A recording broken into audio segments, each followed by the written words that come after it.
Welcome to the Aggressive Life. Today, we're going to talk about talking. That sounds like a great podcast. Let's hear someone talk about talking. Let me tell you why we're going to talk about talking. It sounds so stupid just saying it. Let me tell you why we're going to talk about talking. I'm hearing regularly from people saying, man, I really like your podcast. It's really, really good. And I'm hearing a lot of other people also say, you're such a great conversationalist, which I've never heard anybody tell me that before. Such a good conversation. Does that mean that I look ugly? Does that mean I'm frumpy? Is that like the new way to say, boy, she's got a great personality? Oh, boy, you're a really good conversationalist. So I've been thinking a lot recently about conversation. And I actually think it is a lost art that we don't have in our culture anymore. I've talked before about loneliness being the number one epidemic that's in our culture. It existed long before COVID, and it's going to keep going, and it's actually growing in the midst of COVID. Loneliness, feeling isolated. Is it because of our loneliness that we don't know how to have great conversations? Or is it our lack of great conversations causing our loneliness? I'm not sure. It's one of those two things. The aggressive life is about noticing something and changing it in your life. Noticing something and doing something about it. Not philosophizing about it, not praying about it. You want to philosophize about it? Great. You want to pray about it? That's fine too. I like praying. I like philosophy. Less so philosophy. But the aggressive life is about when I see something that needs done, I'm going to do it. And I'm going to put a step forward. So this was an aggressive move for me saying, who really wants to talk about talking? But I've seen this as a stated need with people. I'm not a great conversationalist. I just think so few of us actually have conversations that when we hear a conversation happening on podcasts, we go, oh, interesting.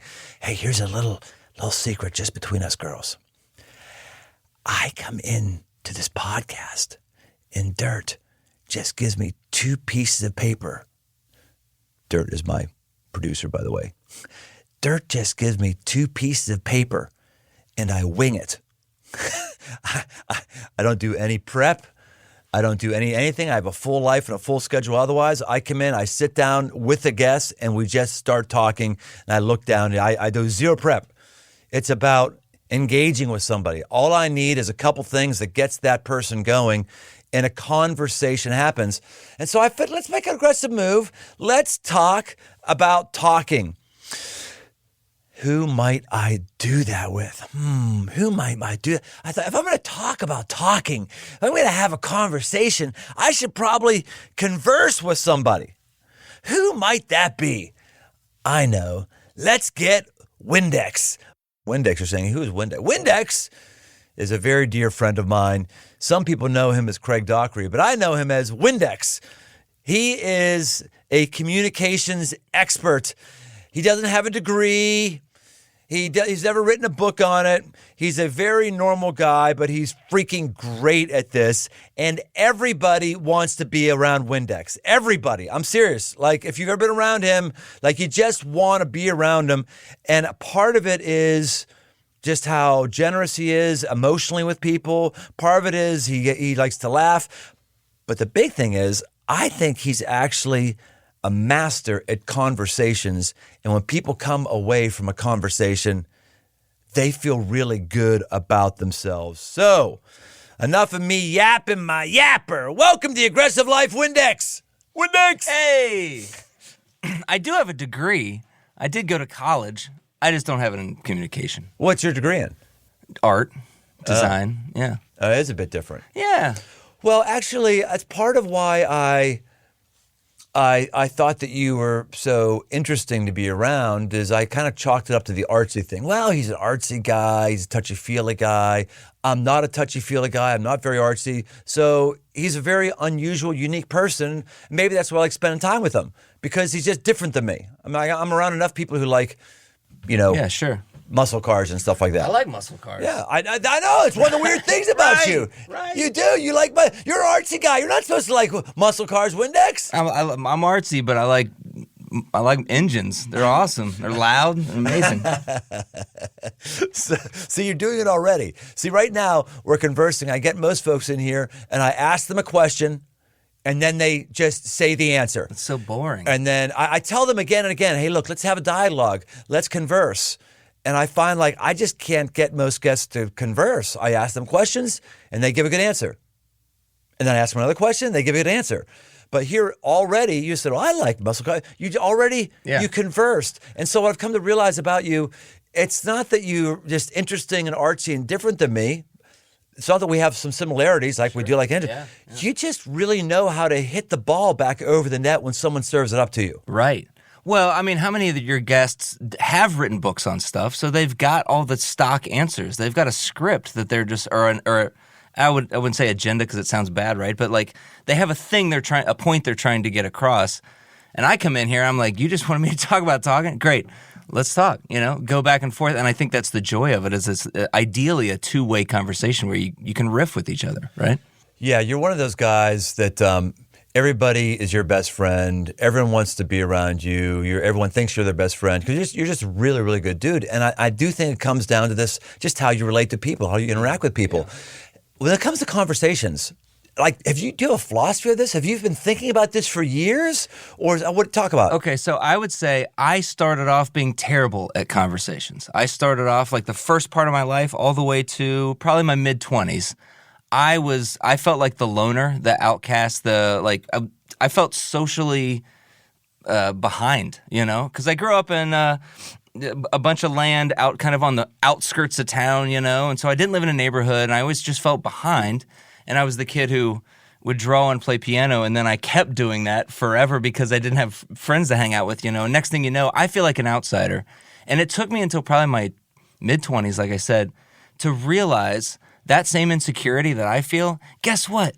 Everybody feels that way. And that unlocked everything. Then suddenly I was like, oh, dude, I'll come into this conversation because this guy, when he comes back at me and he feel like this guy's being a dick or he's not interested, no, he's just manifesting his own insecurity. So it freed me up to make conversations not about me proving myself, but to actually make a connection with people.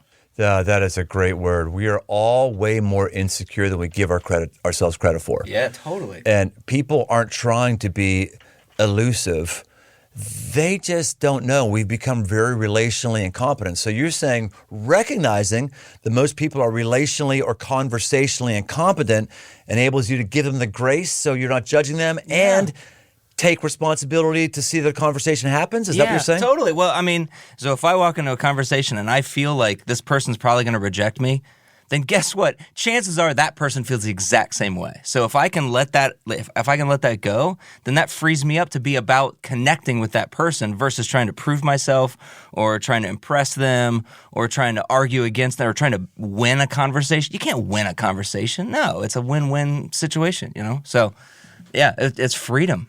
Total freedom. I think that's so if you're taking notes, one thing to take here to be a better conversationalist is to recognize that everybody's insecure about conversations, or most people are, and therefore help the other person out. Yeah, totally. Don't judge them. Yeah, absolutely. I like that. Don't judge them, and also a willingness to be rejected on your own end, right? So much conversation is like you keep asking these questions, or you present a part of yourself that you might be a little uncomfortable to let out, or give an opinion that you're like, hey, they may hate this, but be willing to do that because that's going to open up the chance for them to do the same thing, right? And versus like playing the script, like that's the worst. Those are the conversations that suck, right? The ones that are just, well, here's what I always say about the weather. This is the joke that I have. Here's the pithy quote that I always use. That sucks. Let's get through that and let's go find some new ground together.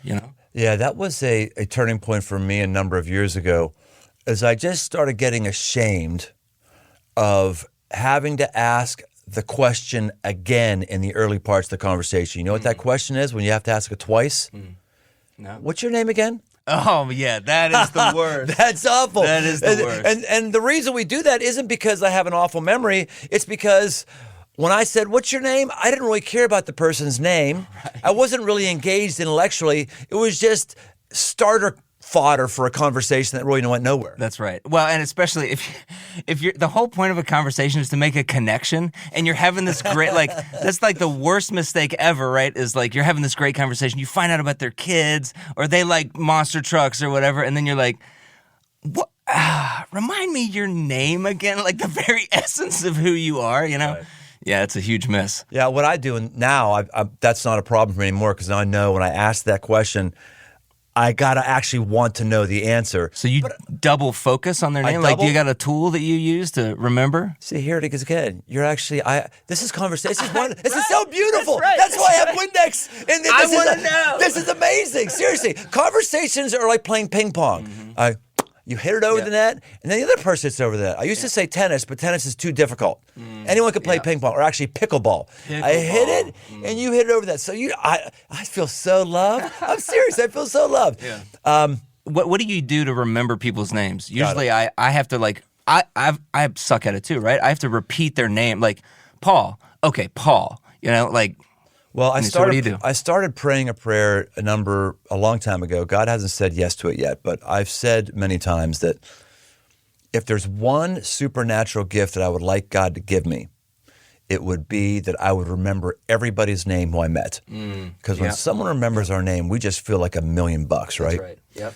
And so I was convicted that if I'm praying that prayer or wanting God to supernaturally do that, the least I can do is remember somebody's name for 45 seconds. I mean, literally, it was so embarrassing. I asked them their name. What's your name again? So I make a note to have energy to remember it. And then when I forget it, because it still happens sometimes, I say then, I'm sorry, I'm an ass. Mm-hmm. What's your name again?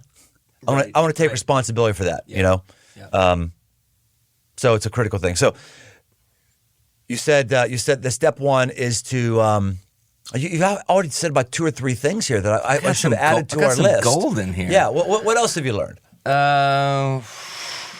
Well, I think, there's all different kinds of conversations you can have, right? Like there's just the random one, some interaction you have with a cashier at a checkout, or there's one you have with a coworker who you don't really know, or there's the hard conversation with your spouse. Those are all different kind of things.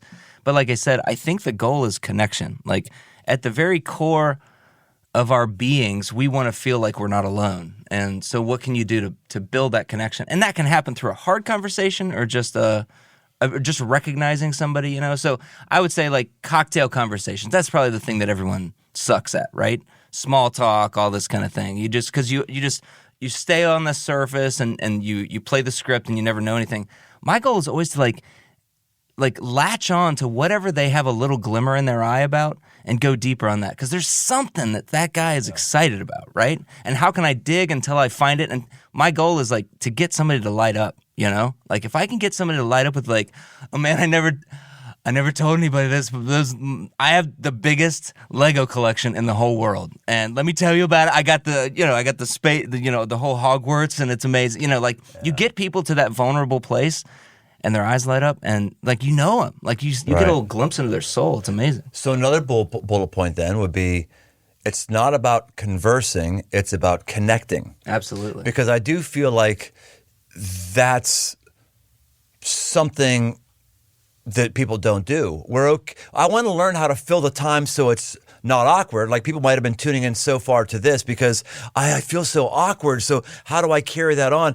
That's different than, I want to connect with that person. Mm-hmm. I want to know that person. Mm-hmm. I want our hearts to somehow have an encounter with one another. If that's your heart in a conversation, then it's going to go totally different. Totally. That's exactly right. How about a meaningful conversation you've had recently? Because now, again, we're not talking about not being awkward when we're at a cocktail party, but conversing and having something meaningful. So when you see someone's eyes light up or you see something take place, can you give us an example like of a recent time where this happened for you? Yeah, I feel like I have meaningful conversations every day. Of course, maybe that's why I'm on the podcast, right? But like I'm always trying to connect and get to the heart of what's going on. I feel like more often than not right now, that's with people that I know, and that means it's hard conversations, like digging to like, they're just like, I don't know, man, that was just kind of weird. And I'm like, oh, this is gonna be exhausting. How was it weird? And you try and get to really like articulate what is the thing that's really bothering you, and then we can start to figure it out. So I would say even last night, like I'm hanging out with my group of guys that will do stuff like we go everything from motorcycle trips to studying the Bible together, right? And so we're hanging out last night and having a conversation about stuff. And I'm not in that group. Thanks for inviting me. I appreciate it. Keep going. You'd be great in it, though. So in that group, we're having a conversation about some stuff, and it's just kind of quiet. And so I asked one of the guys, I was like, well, what do you think? And he's like, I don't know. I feel like for the last 20 minutes, we've just been talking about concepts and all this kind of stuff, but I feel like we're just kind of jerking off here. And it pissed me off because I'm like, that's the whole point of the group is to jerk off? No, is to have real conversations. And if you had this thing stirring in you, be the change you wish to see in the world, And it was.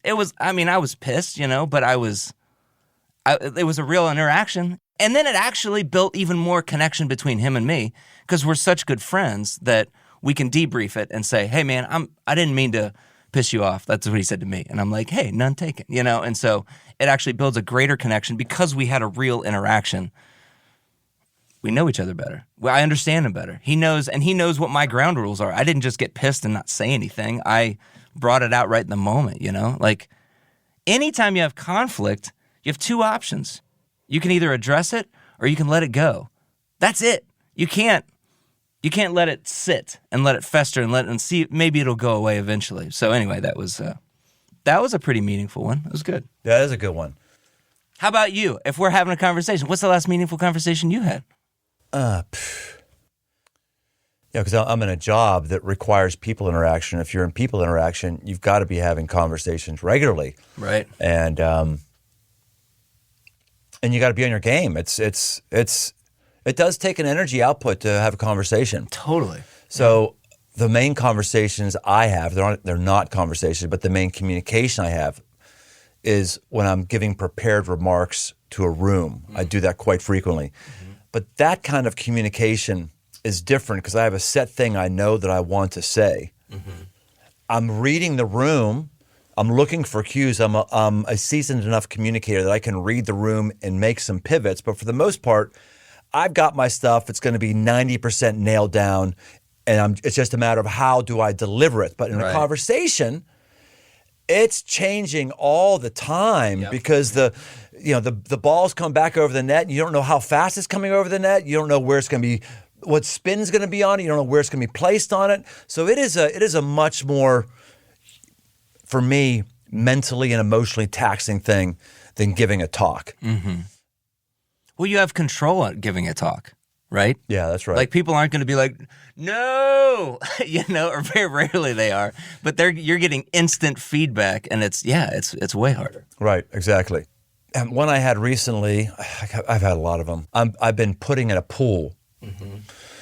It's been a long-term project. I've been saving for a long, long time. I actually moved into the house that I'm in right now.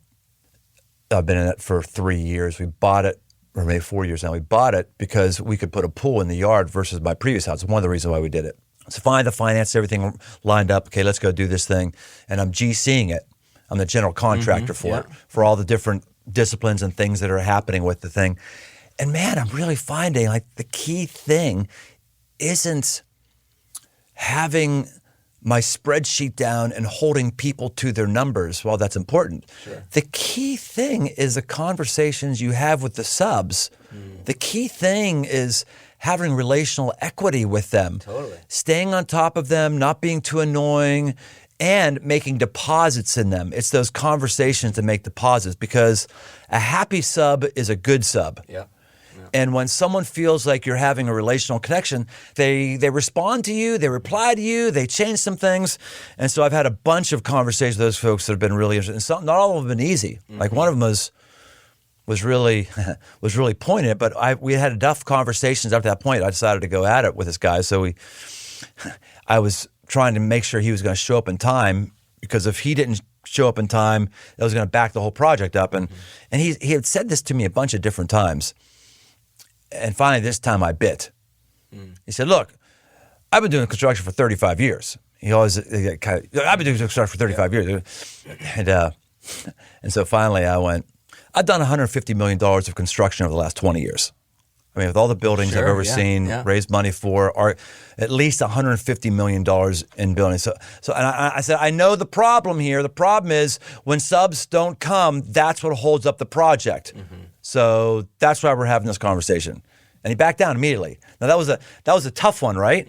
But I'm talking to him about his kids. Yeah, totally. Actually, his dogs are his kids. His dog. So you had those conversations before the tough one. Oh, so absolutely. it was already built up, and you felt like you knew him a little bit more. Oh, I did. Oh, totally. Yeah, you can't just go in on that one. Totally. So anyway, it's those things that are really important for us. I think it's interesting because you talk about what's the last meaningful conversation. We both go to the hard conversation that we had. But I think, and also in terms of, it's not just cocktail hour conversation, but like for people that you actually know, a meaningful conversation is seeing something good in people and encouraging them specifically. That's a skill that I learned over the last few years with just some of the people I'm around. Like my friend Robbie, he made me so uncomfortable when I met him because he would like look me in the eye and be like, I see you doing this thing really well, and it's really amazing, and I see the effect it has on people, and I'm like, quit looking me in the eye. But I was like, I love it too, you know? And like, I think if people are insecure, they're not good at communicating to themselves or to each other or anything like that, then obviously they're not going to be good at communicating encouragement or the positive things they see. I think that is just as important in that meaningful conversation, to your point, like you see somebody doing something great on the pool and you're like, man, you're working your tail off. That's great. You know? So let's keep identifying bank shots that people can hit, little easy layups. So let's reverberate some of them. Understand that person is much more insecure than you are. Or no, they're just as insecure.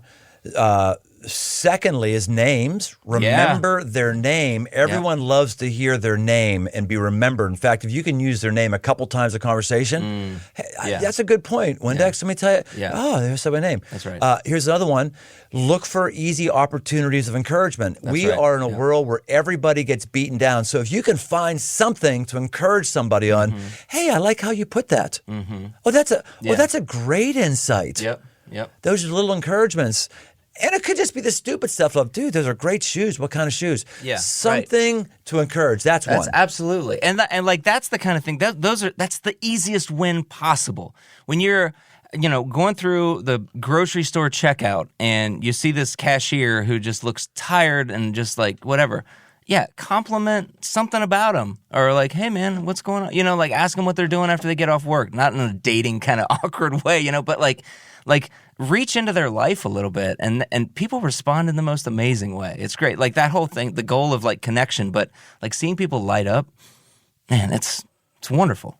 So it's not just seeing them light up by encouraging them, but also questions. I think we've talked about that, or we haven't yet. Yeah. Do you have any standard questions that you always pull out in a conversation? I don't have. I think I'll start with the regular cocktail conversations, right, and use that as just kind of your gauge to see, well, what's interesting, And then the best question is why, or tell me more about that, Like find the thing that people kind of hint on a little bit, and then say, well, tell me more about that, and keep digging. What I like to do for that is say, really? Yeah. Like, so when I say, really, I'm telling that person, ooh, I just tagged this guy. Ooh, I got something that's really interesting. It actually encourages them to keep copying because I'm, really? That's great because it shows that you're communicating interest and like, keep going, because that sounds awesome. Yeah. One line that someone gave me that I use when I speak publicly and in conversations is, you have to be interesting and interested. Totally, yeah. You have to be interesting and interested. So right now we're just talking about interested, sending cues that I do want to hear what you think, sending cues I'm interested in your life. And the other one is, this is I think is a handle with care, interesting. You have to be interesting. Yeah. I say handle with care because you could justify your narcissism in this one. Sure. I'm just going to kind of talk about all the ways that I'm awesome, all the ways. But you do have to be interesting. Have you any thoughts on that? Yes, totally. You got to be interesting, which means you actually have to do interesting stuff, right? Like if you're just a boring person, then of course you're not going to have anything to draw on, right? So yeah, go out there and like live and live your life. You can't just talk about Netflix all the time? No, unless you know something that no one else is watching, and and you have a take on it, maybe you could make it interesting, Like be a film critic about it, go deep into it. But yeah, more interesting than Netflix. Monster Trucks is always more interesting than Netflix. I would say the other thing is what's the point of being interesting, And the point of being interesting, once again, is to connect. Add value. Yeah, not to win. Not to be like, I have the most, it's that whole like the me monster kind of thing where they're like, I went to the moon, that whole thing. If you have that story, great. Use that story and invite people into your excitement or tell them something they didn't know about it. Add value to their life, to your relationship with them by being interesting. That's the whole point of it. One standard question that I ask, which everyone asks, but I think they ask it for different motives, is what do you do for a living? Yeah. I think oftentimes we ask that just like we ask what they think about the weather because we're not sure exactly what to ask. And some of us are trying to figure out a way to judge somebody. Mm-hmm. I want to figure out how to categorize you. Mm-hmm. If you're this job, then you have this much money, and if you're that job, you don't have this money. I think there is some baggage with that. But what I love to ask that is it's going to bring a whole bunch of follow-up questions. Yeah, totally. Like, it doesn't matter what somebody says. I am going to be interested in it. It doesn't matter. Yeah. Like, let's just play this game. Mm-hmm. Just make up an occupation. Here, Windex, what do you do for a living? I'm a chiropractor. Really? Yeah. I mean, I don't have a degree in it, but I, just kind of follow my heart. And when you, and I generally mean would ask this. I'm curious about. When you have somebody on the table and you're going to adjust them, I like to say crack. I know you want me to say adjustment, but when you're Captain Crunching somebody, we have someone like, right. Are you ever concerned that something is going to break? Does it feel satisfying? Like, what is it about that? So when you're doing that, I don't know the answer to that. Yeah. I'm not a good chiropractor. So when you're doing that, you're trying to step into their shoes a little bit, right? Like you're like, chiropractor, okay. I'm visualizing a chiropractor's office. I wonder what that's like. Oh, geez, I could break somebody's back. Right. Have you ever thought about that? You're a better conversationalist than me, so you would have had a better follow-up question to that. Here, let's give me another occupation. All right, I'll give you one. You gave me one. Okay. Hey, so what do you do for a living? I am a veterinarian. Oh, a veterinarian. What made you want to be a veterinarian? Boy, it's interesting you should ask that. I had this, I'm ready to go into my whole pet story right now. I'm not a veterinarian, but you're right. Right. Right there, that's a really And then good the worst thing to do after that is to be like, what's your name again? You know what I mean?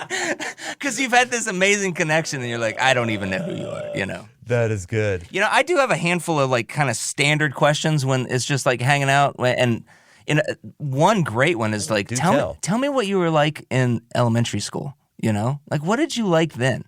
Because I think a lot of people are either completely different or they're exactly the same as they were in elementary school. Exactly the same, but they don't have an outlet for it. Or they realize like, oh man, I used to love doing this thing, and I haven't done it in 20 years. What were you like in elementary school? That's a great one. What were you like in elementary school? I just trying to compliment your question. I'm not. No, I want to know. I really want to know. Elementary school. I was just Captain Active guy. I was always building tree houses, riding around with bikes with friends, backyard, pickup games. I was always having to be with friends doing something. And if I think about that, gosh, I kind of still have that today. I still love to build things. I got a couple of building projects happen in my house. Yeah. You and I got close on a motorcycle trip, riding bikes, and boy, it's interesting how what goes around comes around, I guess. Right. I have 20 more minutes of questions for you about that. Like that just opens up so many things to understand. Like, how were you then? How are you now? How have you grown those things and all that? It's how about you? Are you a lot different now than you were in elementary school? Well, to the point of the very beginning of the conversation, I'm a lot more confident than I was then. But I still am doing the same things. I grew up as the kid who could draw and play piano, and I'm still doing music and creative stuff all day long and leading people who are doing that sort of thing. And so, yeah, the root of that is totally there. I just looked way more like Harry Potter back then because, That's just how my mom dressed me. And see, there you go. There's another 5 minutes of conversation on that. Really? How did your mom dress you? I'm just... No, literally like Harry Potter, like a bowl haircut and like circle glasses, and I don't know. I guess I didn't have a scar on my forehead or whatever, but yeah, she was just like, she dressed me up as like her little smart nerd boy, you know. And then I'm still rebelling. So Carol Dockery, if you're listening to this, I'm sorry, but you know, my lack of hygiene is you just tried a little too hard. So you said standard questions you have. That's a good one. What were you like in elementary? What's another one? Another one is, okay, there's two types of people in the world. You could either fly a fighter jet for a minute in the air. You're not going to crash it. You can do whatever you want with it. Fly a fighter jet for a minute, or you can drive a semi-truck through like an empty mobile home park. Just demolish everything. Which one would you pick? Now, do you ask this question like in the first 2 minutes? Hey, I got a question for you. No, that's like a third beer kind of question. Okay, oh yeah, that's cool. Yeah. I dig that. Yeah. Which one? So we're just gonna have a normal conversation. Yeah, we're talking fine, here. Okay. I keep thinking, is this a modeling? Okay, you're asking. It's like meta. You know, I would take driving the truck through a mobile home park. Exactly. That's exactly right. Why is that right? That's right because that's what you would do? It doesn't surprise me. I mean, I think you're a. Yeah, I'm like, yeah, let's go like smash something. That sounds awesome, you know. And then I think they're the people who are more. I don't know. They're just more into like gracefulness and all this kind of thing, like the aesthetics or whatever, versus the people who are about the gristle of it, you know. Anyway, I don't know. It's a fun conversation. And then, right, there you go. We have 5 more minutes. Why would you say that? Why would you want to? And which would you do? A monster or a semi-truck right through. I'd just demolish them. Now, how does that correspond with you being artsy? That doesn't seem very artsy to me. It's because I grew up in Milford. I grew up out on the east side of town, and I'm like 78% hillbilly. So I'm artsy, but my DNA can't be denied. So how do you think that background melds with your artsiness? Do you think that's been one of the reasons you've been sought after in business and such? Yeah, I think it helps me be more relatable, right? Like, so I've always been the guy who, you know, like I was a little Harry Potter who was in the gifted classes and all that kind of thing. And I was also the kid who was playing in bands at bars and stuff in high school. And it helped me, I can like speak 2 languages, right? I can speak the language of strategy and and creativity and, you know, help bridge that gap. So it turns out I thought I was really good at making creative things, but maybe the thing I'm really good at is just helping connect people. To the point of actually being on this podcast and talking about this very thing. So it could also be that you're drawn to drive a Mack truck through a trailer park versus gracefully do barrel rolls in a fighter jet because you're more into the tactical, you're more into the concrete, the feeling of things. Yeah. And I could see, well, somebody artsy, that's pretty much what you do, right? Sure, yeah. At least some kind of art. You're molding something in clay, or you're creating something. You feel like you've made something at the end of the day, right? Even if it's a digital file, it's still there. Yeah. Yeah. When I'm done with a Mack truck, I look around and say I did something. Yeah. Which is actually my frustration with my job. Is most days on my way to my motorcycle or truck, whatever I brought into work, I turn around to see what I did and I can't see anything. Yeah. Right. I look at my calendar and I see a bunch of meetings, but there wasn't a wall that I built. Right. There wasn't a thing that I cleaned up. There wasn't. It was just like a full day. It's just harder to see the value with that stuff on like such a short time frame of a day. You can look over the course of a year or a decade or whatever, and you see, yeah, of course, all those million decisions made a difference. But I can work on my motorcycle and be like, it used to have a wobble, and now it doesn't, you know, and that's really satisfying. I think people don't realize the impact a good conversation can have. You know, like if I look back at my day and I say I had a bunch of meetings, that might sound deflating. But if I know that I had 3 meaningful conversations with people throughout the day, then I'm like, I changed souls today. That was valuable. So maybe that's another reason. People are lonely because they're not actually connecting. They're not making any eternal impact on these beings that are way more than like meat sticks, you know? We're like souls, you know? Meat sticks. Meat sticks. Conversations are so meaningful and fulfilling, but they're also draining. I don't mean that they just wipe the life out of us. I just mean it does take energy from us. I hate to say that the worst conversations I have are with my wife. I hate that, but it's true. And it's mostly because all day long I've been having conversations and I've been trying to be on my game, look in somebody's eyes, see what they're feeling, see what they're thinking. I follow up with them after meetings and say, hey, you look a little hurt about that. Is everything okay? Hey, you're a little silent. Did you have anything else to say that you didn't say? Like, I've got to be on my game on that all day. And then I go home, well, how's your day? It's fine. It was fine. Right. That's about how much energy I have. It was fine. It was fine. Yeah. I hate that I'm worse at conversations with my wife than anybody else. Yeah. Well, do you find yourself just having tactical conversations with her versus like riffing about something interesting or a new idea or an adventure that you guys are going to go on together? I do. Very tactical about what has to get done today or whatever. That's so hard. Yeah. Well, which is one of the reasons why us doing overlanding together has been so good.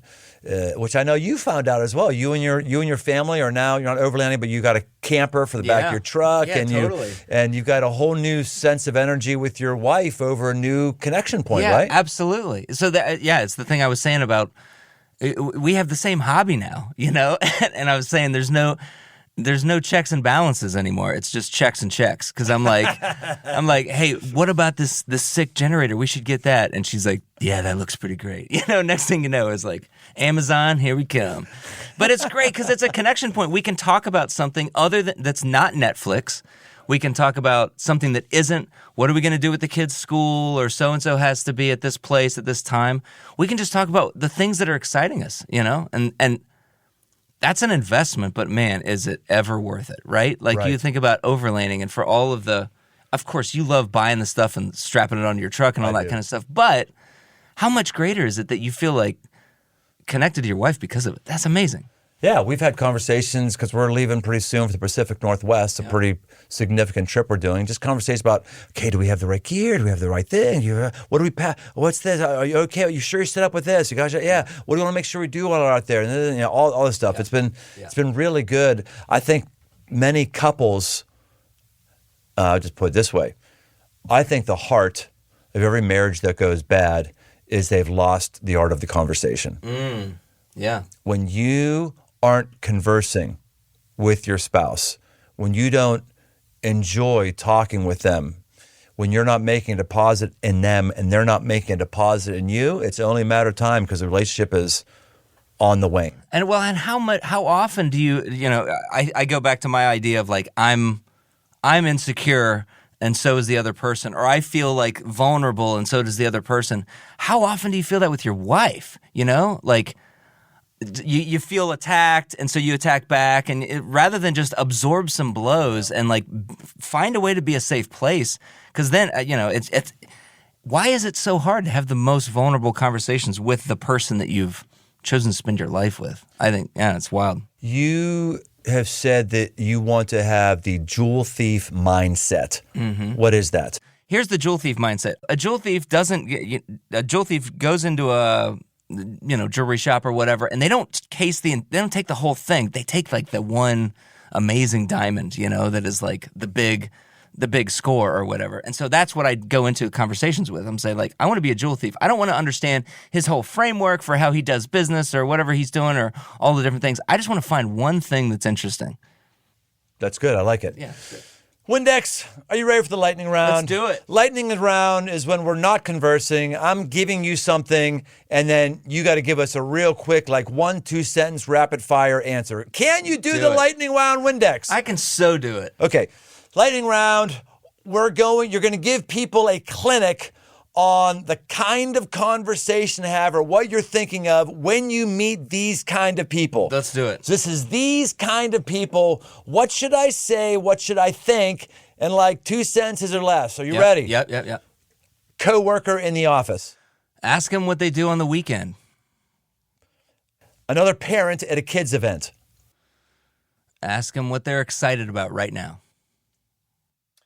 When you ask someone out on a date, which is like nobody does that anymore, but just back in the old days when guys used to actually ask women to spend time with them, what so would you do? If you find a time machine and go back to the 1950s and ask someone on a date, I think the goal with that is clarity. You say, I would love to spend more time with you. Would you like to go on a date? So don't screw around. So not, hey, would you like to have dinner tonight or on Friday? You're saying compliment them more by, I would love to spend more time with you, so therefore. It goes back to that encouragement thing. Like, you're like, I like you. Let's hang out. Be clear about it. Don't be like, hey, if you want to do I don't know, if you like food or whatever, that kind of thing. That's really insightful because it's showing them that they are interesting. Mm-hmm. Yeah. I love that. Okay. Conversations over Thanksgiving with a difficult family member. Sometimes you shouldn't have a conversation. I don't know. You could try to get to what's the heart behind the conspiracy theory you believe. Just keep asking why. Somebody at a networking event. Ooh. Ask them why they're here and just keep asking why. Trying to dig to something beyond their sales pitch. With your kid. I don't know. If it's a younger kid, I think you just ask them, what are you thinking about right now? And then they will riff for like 17 minutes. If it's an older kid, I don't know. My oldest kid's 9, so I couldn't tell you how to connect with a 16-year-old. All right. So. Your spouse. You ask them you say, in a moment of a peacetime moment with a glass of wine or whatever, you say, what am I doing well and what could I be doing better? With someone from the other political party. I think it sounds very similar to that Thanksgiving conversation, right? It's someone that you're naturally inclined to be like, oh, I do not want to talk to them. Try and understand what is driving them. Just keep asking why. Keep asking, say, tell me more. Keep saying, really? A friend facing significant pain or difficulty. I think you just listen. You really you let them talk. One-on-one with your direct report at work. I think the first thing with that is clarity. I'm very much a feelings guy, and I want to be like, how are you? But like, the more you can be clear, clarity is kind. And so sometimes a conversation just needs to communicate well. Dumbest mistake you've ever made in a conversation? Not remembering somebody's name. That's an easy one. Windex, this is good. Anything else you want to talk about or throw in here that we haven't mentioned? There's one idea that it came on a bike trip. This idea of the phrase just kind of came to me: exchanging privacy for intimacy. And I think that's the goal of all conversation and really just like living a life together, right? So that came out of, you remember me and Steve shared a tent. And everyone else had their own tent. And I was like, well, Steve's already bringing this big tent. I guess I could just bunk with him. And it was so much fun. It was so joyful. I mean, it stunk awful in there by the end of the trip or whatever. But you were jealous. You were like, you guys are the Giggle Sisters. The Giggle over Sisters, there laughing. absolutely. I was your new nickname, the Giggle Sisters. We're just talking, having a good time. And I gave up the privacy of my own tent. And I end up, it's very manly, platonic intimacy. But the idea that I felt more connected, like I felt closer to my buddy Steve because we were doing that thing together. I think the same thing applies to conversation. That's a great word. Well, Windex, if someone wants to follow up with you, this is the only time when someone talks about their book or their program. You don't have a book or you don't have a program. You got an Instagram account or something at least, right? Yeah, just Craig Dockery on Instagram. It's great, I do occasional music posts and things. I got some sweet stuff that I have coming out soon. Yeah, go on there. Or you can also see pictures of my kids that I have great conversations with. Hymns for trucks you have. Absolutely. Oh, can we maybe close this podcast with a truck with no nuts? Isn't that one of your songs?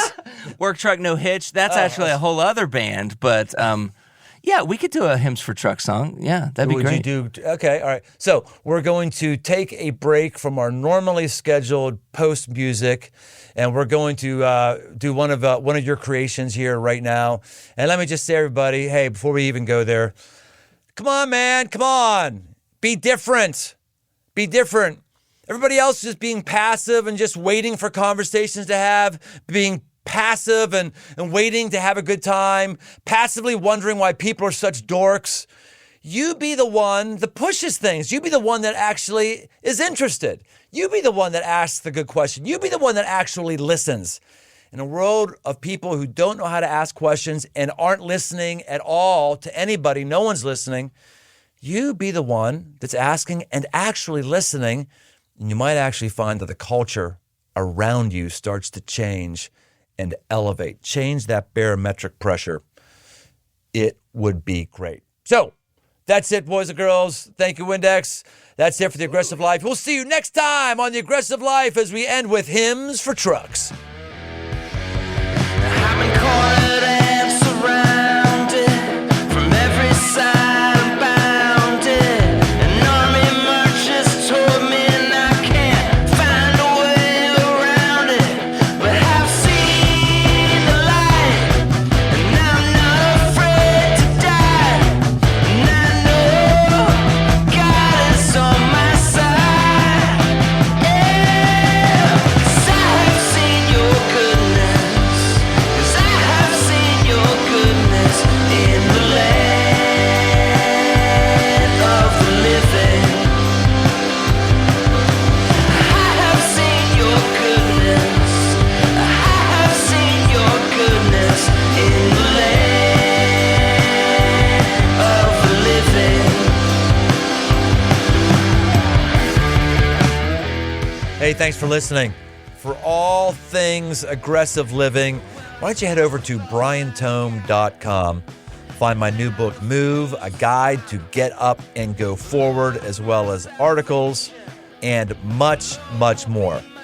And no matter where you listen to podcasts, why don't you take a second and leave us a rating, leave us a review. It really, really helps us drive new listeners to the show. We want to help as many people as possible, just like we may have helped you. We want to help others. So why don't you help us out? And if you want to connect, find me on Instagram at Brian Tome. The Aggressive Life with Brian Tome is a production of Crossroads Church, Cincinnati, Ohio.